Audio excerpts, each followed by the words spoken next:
আসসালামু আলাইকুম প্রিয় শিক্ষার্থীরা, আজকের পর্বে তোমাদেরকে স্বাগতম জানাচ্ছি। দেখো 6 নম্বর প্রশ্নে বলা আছে, জামাল সাহেব তার বাবার সম্পত্তির 7/18 অংশের মালিক। তিনি তার সম্পত্তির 5/6 অংশ 3 সন্তানকে সমানভাবে ভাগ করে দিলেন। প্রত্যেক সন্তানের সম্পত্তির অংশ বের করো। এখন দেখো, তিনি তার বাবার সম্পত্তির 7/18 অংশের মালিক, অর্থাৎ মোট তিনি কি 7/18 অংশ সম্পত্তির মালিক।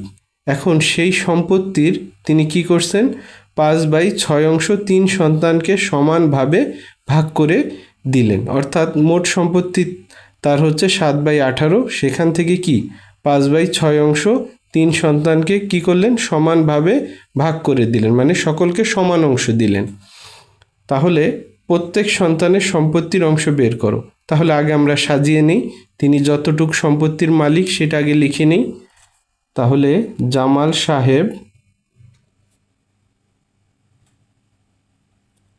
সাহেবের সম্পত্তি সমান কত, 7/18 অংশ। এখন তিনি তার সম্পত্তির অর্থাৎ 7/18 অংশের 5/6 অংশ 3 সন্তানকে সমানভাবে ভাগ করে দিলেন। তাহলে আগে আমরা 3 সন্তানকে কতটুকু দিলেন সেটা বের করে নিব, তারপরে তাকে 3 দিয়ে ভাগ করলেই কি প্রত্যেক সন্তানেরটা পেয়ে যাব। তাহলে সুতরাং তিনি 3 সন্তানকে দিলেন সমান কত, এই সম্পত্তির বলা হয়েছে 5/6 অংশ, তাহলে 7/18 এর 5/6 অংশ। এখন দেখো, 6 দিয়ে 7 কাটা যায় না, 5 দিয়ে 6 কিংবা 5 দিয়ে 18 কাটা যায় না। তাই এই ক্ষেত্রে কি হয়, লবের সাথে লবের গুণ, হরের সাথে হরের গুণ। তাহলে লব 5 7 কত, 35। আর তুমি ক্যালকুলেটারে 18 গুণ 6 করলে পাবা হচ্ছে 108, অথবা তুমি নিজেও পাশে রাফ করে বের করতে পারো। তাহলে তিনি 3 সন্তানকে দিলেন 35/1/8 অংশ। সুতরাং কি চাওয়া হয়েছে, প্রত্যেক সন্তানের সম্পত্তির অংশ বের করো। সুতরাং তিনি প্রত্যেক সন্তানকে দিলেন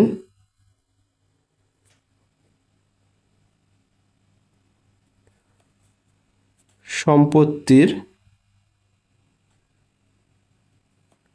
সমান কত অংশ, যা সম্পত্তি 3 সন্তানকে দিয়েছেন তাকে কি 3 ভাগ করলেই কি প্রত্যেকেরটা পাওয়া যাবে। তাই আমরা 3 দিয়ে কি করলাম, ভাগ করলাম। এখন উপরে যা আছে তা লিখবো, নিচে যা আছে তা লিখবো। তোমরা জানো, যদি ভাগ থাকে তাহলে আমরা কি করি, গুণ চিহ্ন দিই এবং এটার হর লবে চলে যাবে এবং লবটা হরে চলে আসবে, অর্থাৎ 3টা হয়ে যাবে 1/3। এখন দেখো, 3 দিয়ে 35 ভাগ যায় না, কারণ 3 বারং 36। আবার 1 দিয়ে 108কে ভাগ করলে 108ই থাকে। তাই এক্ষেত্রে যেহেতু কাটাকাটি যাচ্ছে না, তাই আমরা লবের সাথে লবের এবং হরের সাথে হরের গুণ করব। লবের সাথে লবের গুণ করলে 35 একে 35 এবং হরে দেখো 108 গুণ 3, তাহলে 100 গুণ 3 হয় 300, আর 3 8 24, অর্থাৎ হয় 324 অংশ। অর্থাৎ তিনি প্রত্যেক সন্তানকে কত দিলেন, 35/3/24 অংশ। সুতরাং প্রত্যেক সন্তানের সম্পত্তির অংশ বের করো বলা হয়েছে, তা আমরা লিখতেছি, প্রত্যেক সন্তানের সম্পত্তি সমান 35/324 অংশ। এটাই হবে উত্তর।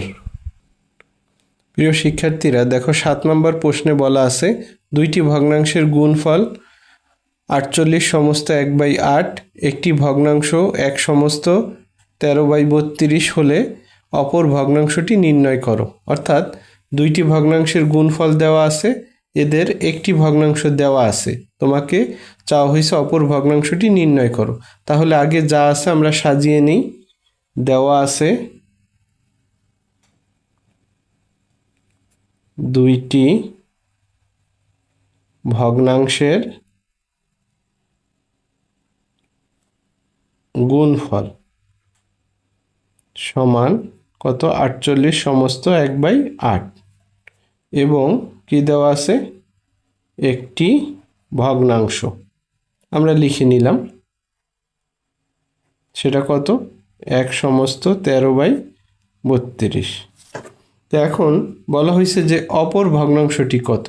তুমি খেয়াল করে দেখো যে দুইটা ভগ্নাংশকে গুণ করলে গুণফল হয় এত, এর মধ্যে একটা যদি এত হয় তাহলে আরেকটা কত, অর্থাৎ যেহেতু একটা ভগ্নাংশ দিয়ে দিছে তাই অপর ভগ্নাংশটা হবে এই দুইটা ভগ্নাংশের গুণফল ভাগ একটি ভগ্নাংশ, কারণ এখানে তো দুইটা ভগ্নাংশের গুণফল আছে।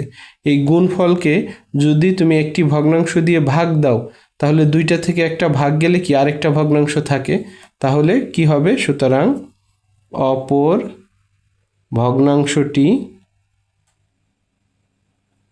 সমান কি হবে দুইটি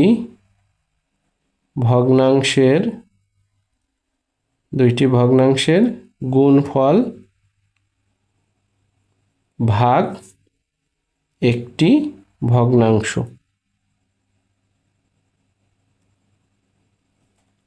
এখন দেখো দুইটি ভগ্নাংশের গুণফল কত দেওয়া আছে 48 সমস্ত 1/8 ভাগের ভাগ দিব এবং একটি ভগ্নাংশ কত 1 সমস্ত 13/32। তো এখন তোমরা জানো যে মিশ্র ভগ্নাংশ ভাঙানোর নিয়ম, যেই হরের সাথে পূর্ণ সংখ্যার গুণ হবে, গুণ করে তারপর যে গুণফল হবে তার সাথে কি লবের যোগ হবে। এখন 48কে 8 দিয়ে গুণ করলে পাবা 384, তার সাথে 1 যোগ করলে হবে কি 385, আর নিচে হরের 8-এর 8 বসবে ভাগ। এখন 32 × 32 যোগ 13 কত হয় 45 ভাগ 32। তা এখন দেখো দুইটা ভগ্নাংশের মাঝখানে ভাগ আছে, তাই আমরা এরকম ক্ষেত্রে কি করি, ভাগের পরিবর্তে গুণ দিয়ে উল্টিয়ে দিই, অর্থাৎ এই হর আসবে লবে এবং এই লবটা যাবে হরে। এখন খেয়াল করো এই ভগ্নাংশ গুণ এই ভগ্নাংশ আছে, দেখি আমরা কোনো কাটাকাটি যায় কিনা। দেখো শুরুতেই 8 দিয়ে 32কে ভাগ করলে 4, কারণ 4 × 8 32, আর 45 এবং 385 সরাসরি ভাগ যায় না, অর্থাৎ 385কে যদি 45 দিয়ে ভাগ দাও তাহলে কি তোমরা পূর্ণ সংখ্যা পাবে না। তো এই ক্ষেত্রে তোমরা চেষ্টা করে দেখো যে এমন কোনো সংখ্যা পাওয়া যায় কিনা যেটাকে দিয়ে 45ও ভাগ যায় এবং কি 385ও ভাগ যায়। তোমরা যদি খেয়াল করে দেখো 5 দিয়ে ভাগ করলে সেটা হবে 5 নং 45, এবং 5 দিয়ে যদি উপরের সংখ্যাকে ভাগ করো তাহলে ভাগফল পাবা হচ্ছে কত 77। অর্থাৎ দেখো এখন লবে থাকতেছে 77 × 4 এবং হরে থাকতেছে 9, আর কোনো কাটাকাটি যাচ্ছে না, তাই এখানে 77 × 4 যেই গুণফল হবে সেটা লিখবে, সেটা হয় হচ্ছে 308, এবং নিচে থাকে কত, নিচে শুধু 9 আছে, অর্থাৎ 308কে 9 ভাগ করতে হবে। আসো আমরা ভাগটা করি। আমরা জানি 3 নং হচ্ছে 27, এখন 7 আছে 10 হবে, 3 হলে হাতে 1, 3 3 মিলে যায় আর থাকে না, তাহলে 9 দিয়ে তো 3কে ভাগ করা যায় না, সেজন্য আমরা কি 8কে নামাবো। এখন 9 দিয়ে যদি 38কে ভাগ করতে যাই তাহলে কত 4 নং 36, এখন 6 আছে 8 হবে 2 হইলে, আর কোনো বিয়োগফল থাকে না। তোমরা খেয়াল করে দেখো এখানে ভাগশেষ থাকতেছে 2 এবং ভাজক রয়েছে 9, তাই এই তোমরা জানো ভাগশেষটা যাবে উপরে এবং ভাজকটা যাবে নিচে। সুতরাং অপর ভগ্নাংশটি সমান কি হবে 34 সমস্ত 2/9, এটাই উত্তর। প্রিয় শিক্ষার্থীরা দেখো 8 নম্বর প্রশ্নে রয়েছে একটি পানি ভর্তি বালতির ওজন 16 সমস্ত 1/2 কেজি, অর্থাৎ 16.5 কেজি। বালতির 1/4 অংশ পানি ভর্তি থাকলে তার ওজন 5 সমস্ত 1/4 কেজি হয়। খালি বালতির ওজন নির্ণয় করো। অনেকের কাছে প্রশ্নটি অনেক কঠিন মনে হতে পারে, তাহলে আমরা চেষ্টা করব ধাপে ধাপে প্রশ্নটি বুঝতে। আশা করি প্রশ্নটির উত্তর পরবর্তীতে তোমরা সহজভাবে পেয়ে যাবে। তাই দেখো এখন পানি ভর্তি বালতির ওজন মানে কি, এখানে বালতির ওজনও আছে পানির ওজনও আছে, এই দুটো মিলে কত হবে 16.5 কেজি, অর্থাৎ একটা বালতিতে পানি আছে, সেই পানি এবং বালতির ওজন মিলে 16.5 কেজি।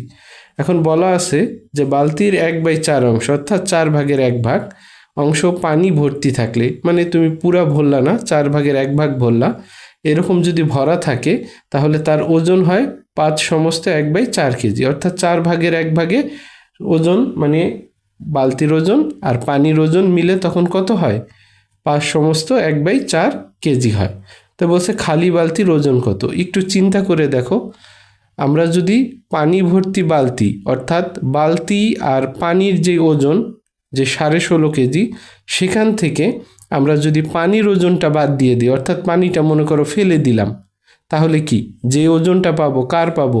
বালতির ওজন। অর্থাৎ বালতির ওজন বা খালি বালতির ওজন নির্ণয় করার জন্য আমাদের এখানে যে বালতির সম্পূর্ণ যে ওজন আছে পানি সহ, সেই ওজন থেকে পানির ওজনটা বাদ দিয়ে দিতে হবে। তাহলে আমাদের কি বের করতে হবে? আমাদের টার্গেট হচ্ছে পানির ওজন বের করা, মানে ওই বালতিতে সম্পূর্ণ কতটুকু পানি ছিল সেই ওজনটা বের করা। এখন যদি আমরা সেই পানির ওজনটা বের করতে পারি, তাহলে এই পানি ভর্তি বালতির ওজন থেকে ওই পানির ওজনটা বাদ দিয়ে দিলে খালি বালতির ওজনটা পেয়ে যাব। তাহলে আমাদের টার্গেট কি? আবার মনে করিয়ে দিচ্ছি, আমাদের টার্গেট হচ্ছে কি? ওই বালতির সম্পূর্ণ পানির ওজন। আসো দেখি কিভাবে পানির ওজনটা বের করা যায়। এখানে দেখো ফার্স্ট ক্লু আছে যে একটি পানি ভর্তি বালতির ওজন 16.5 কেজি, অর্থাৎ এখানে কি আছে? বালতির ওজনও আছে, তার সাথে কি সম্পূর্ণ পানির ওজনও আছে।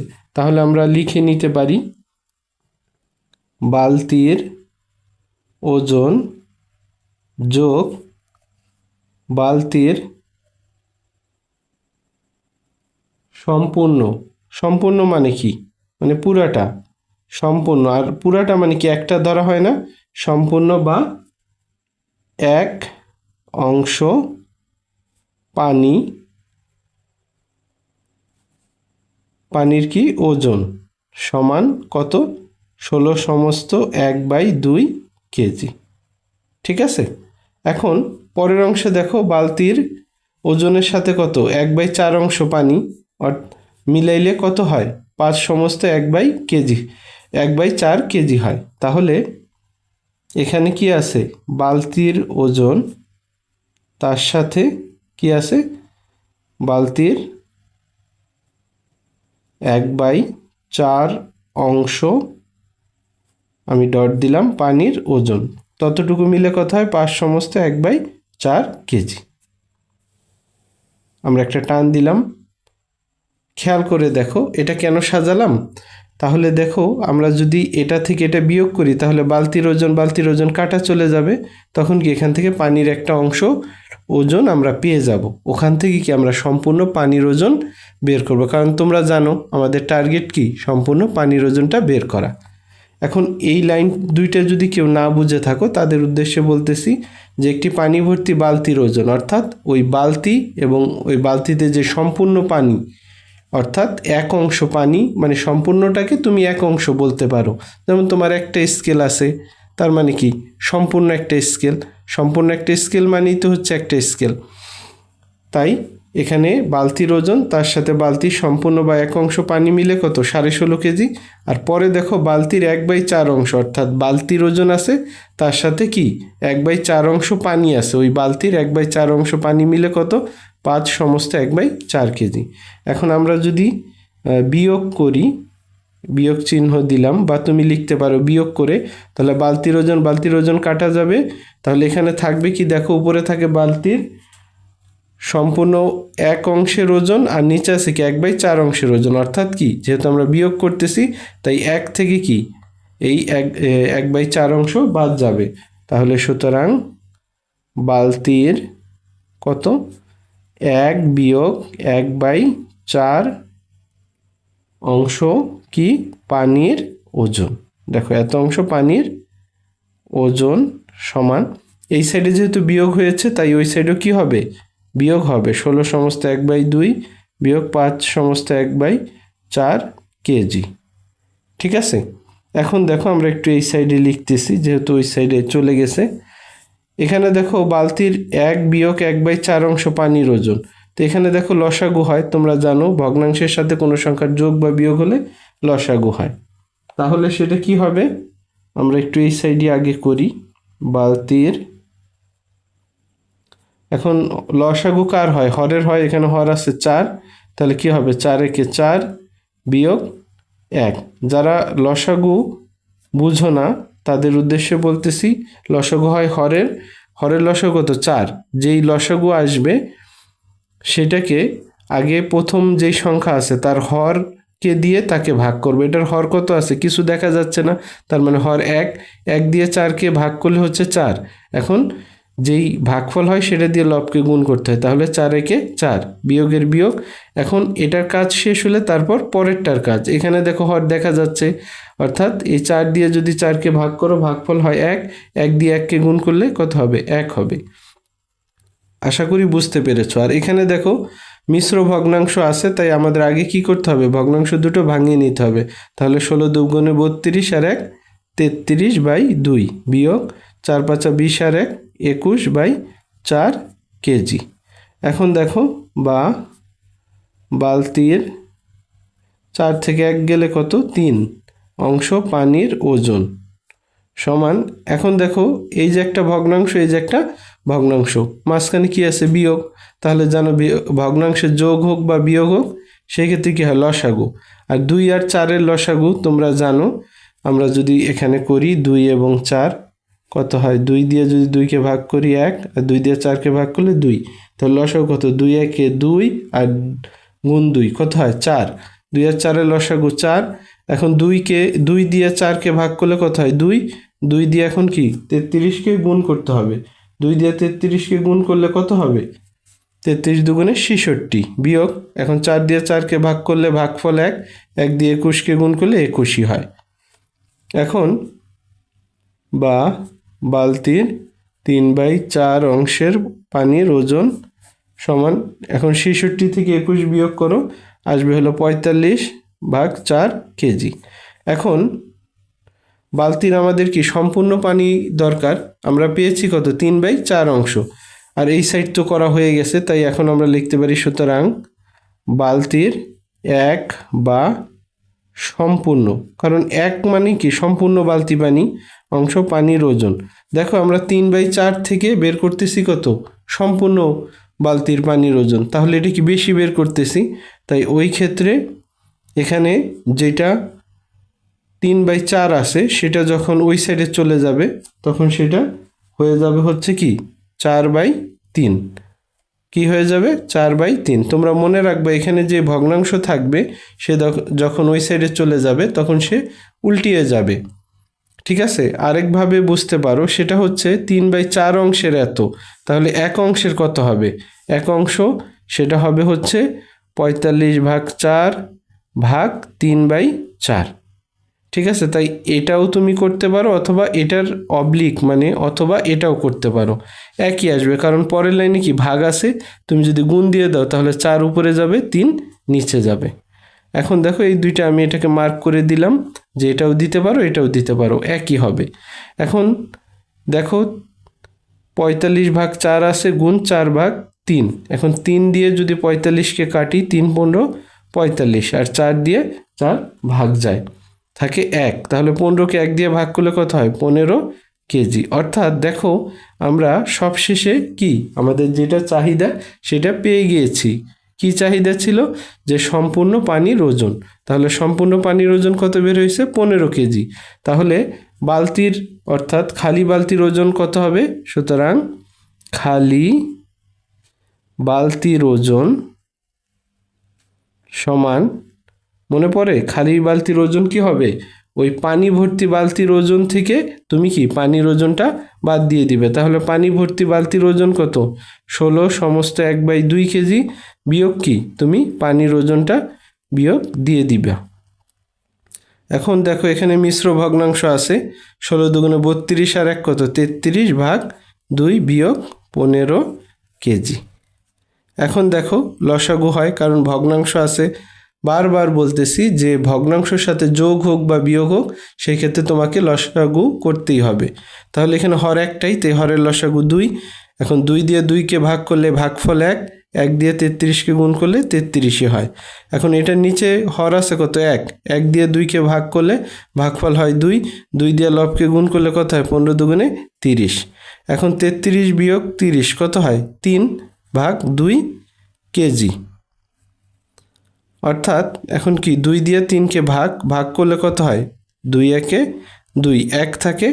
2 দিয়ে তো 1কে ভাগ যায় না, তাই কি হবে? এই ভাগশেষটা যাবে উপরে আর ভাজকটা আসবে নিচে, অর্থাৎ 1/2 কেজি অর্থাৎ 1.5 কেজি। সুতরাং খালি বালতির ওজন সমান 1/2 কেজি। ঠিক আছে, এটাই উত্তর। প্রিয় শিক্ষার্থীরা, দেখো 9 নম্বর প্রশ্নে বলা আছে, দেখাও যে 5/4 ও 2/8 এর গুণফল এদের গসাগু ও লসাগু এর গুণফলের সমান। অর্থাৎ তোমাকে দেখাতে হবে এই দুইটা মিশ্র ভগ্নাংশের গুণফল যা আসবে এবং এদের গসাগু ও লসাগু এর গুণফল কি সমান, অর্থাৎ তাই আসবে। তাহলে তোমাকে 3টা ধাপে অঙ্কটা করতে হবে। প্রথম ধাপে কি এই মিশ্র ভগ্নাংশ দুইটির গুণফল বের করতে হবে। পরবর্তীতে কি এই ভগ্নাংশ দুইটির কি গসাগু এবং লসাগু বের করতে হবে। তাহলে আসো ফার্স্টে কি এই মিশ্র ভগ্নাংশ দুইটির গুণফল আমরা লিখি, এত ও এত এর, অর্থাৎ ভগ্নাংশ দুইটা লিখলাম, এর গুণফল বের করব কিভাবে? তোমরা জানো যে প্রথম ভগ্নাংশের সাথে এই দ্বিতীয় ভগ্নাংশটা আমরা কি করে দিব? গুণ করে দিব, তাহলেই তো গুণফল বের হবে। এখন যেহেতু মিশ্র ভগ্নাংশ তাই ভাঙাতে হবে। 4×5 20 আর 1 কত হয়? 21/4। 8 দুগুণে 16 আর 1 17/8। এখন দেখি কাটাকাটি যায় কিনা। 4 দিয়ে 17 কাটাকাটি যায় না, 8 দিয়ে 21ও যায় না। তাহলে কি করতে হবে? লব গুণ করতে হবে এবং হর আর হর গুণ করতে হবে। নিচে দেখো হর 4 কত? 32 আর লব হচ্ছে কত? 21 গুণ 17, সেটা হয় 357। এখন প্রথম পর্যায় শেষ হইল। দ্বিতীয় পর্যায়ে আছে যে এদের গসাগু বের করতে হবে এবং কি লসাগু। তোমরা জানো যে গসাগু কিভাবে বের করতে হয়? যে গসাগু হচ্ছে যে লবগুলোর মানে যে ভগ্নাংশ দুটো রয়েছে এখানে, এদের লবের গসাগু হবে ডিভাইডেড বাই কি হবে? এদের যে হর আছে হরের লসাগু লাগবে। তাহলে আমরা ভগ্নাংশ দুটো লিখি। যেহেতু এই ভগ্নাংশ দুটোকে ভাঙিয়ে এটা পেয়েছি 21/4 ও 17/8 এর গসাগু নির্ণয়। এখন আমরা গসাগু নির্ণয় করব এদের। তাহলে কি হবে? লবের গসাগু আগে বের করতে হবে। তাহলে 21 ও 17 এর কি গসাগু। এখন দেখো 21 এবং 17 দুটি মৌলিক সংখ্যা, অর্থাৎ এদের মধ্যে 1 ছাড়া কমন আর কোনো গুণনীয়ক নেই। ঠিক আছে, অর্থাৎ সহজভাবে বলতে গেলে এরা শুধুমাত্র 1 দিয়ে ভাগ যায়, অন্য কোনো সংখ্যা দিয়ে মানে এরা ভাগ গেল 21 ভাগ গেল 17 ভাগ যায় না। অর্থাৎ এদের মধ্যে কমন আছে শুধুমাত্র 1। তুমি এভাবে দেখাতে পারো, এটার যেহেতু গসাগু বের করবে, দেখো 17/21, যেহেতু 17 ছোট 21 বড়, তাই 17 দিয়ে 21কে ভাগ দিয়েছি।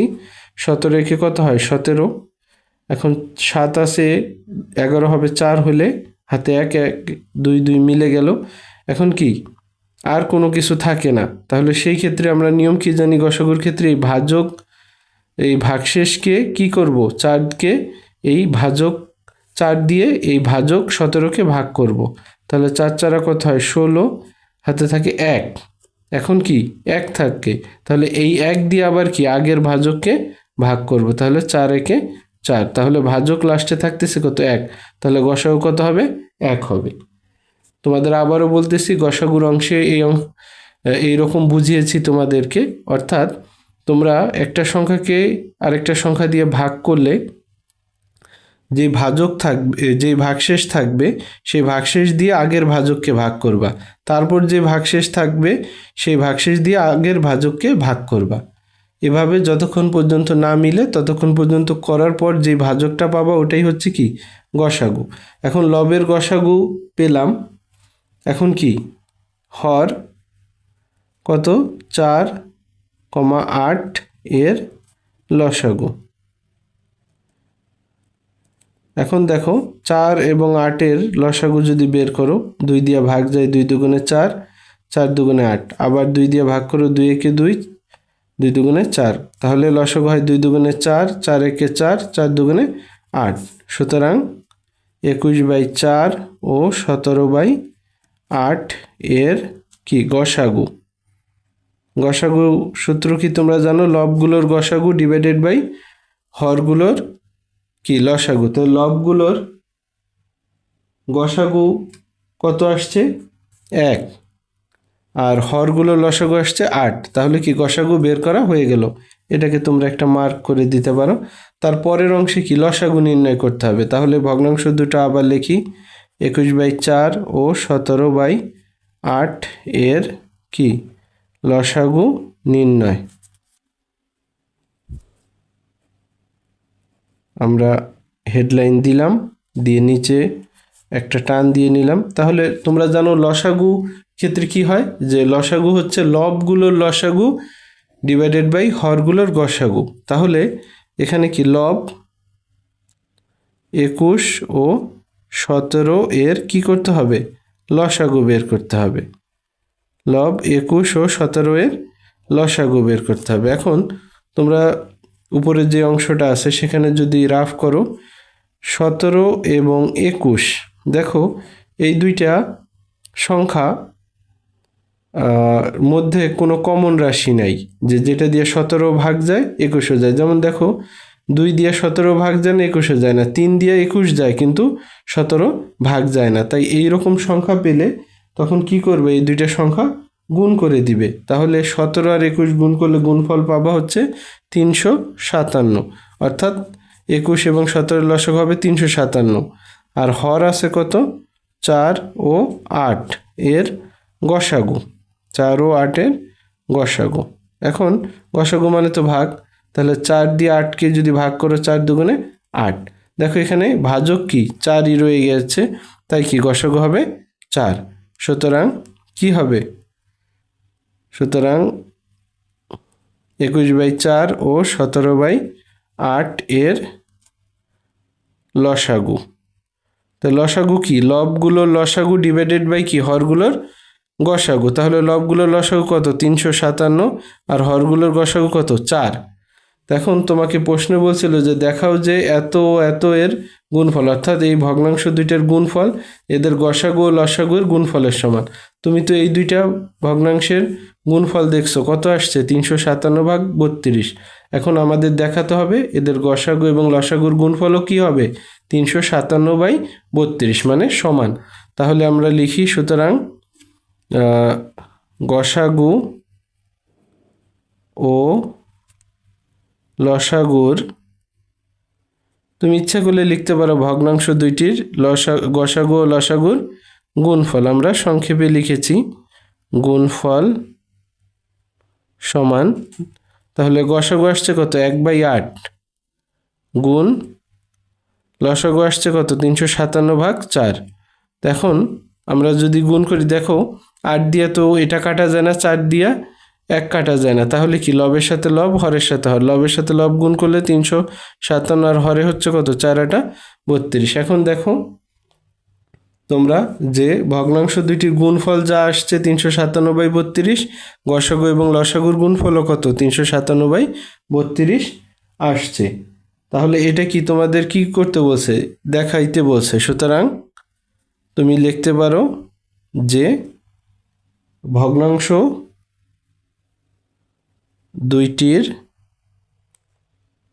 দুইটির গুণফল সমান কি গসাগু গুণ লসাগু, অর্থাৎ এই দুইটার গুণফল কি সমান। ঠিক আছে? সুতরাং উত্তরটা মিলে গেল।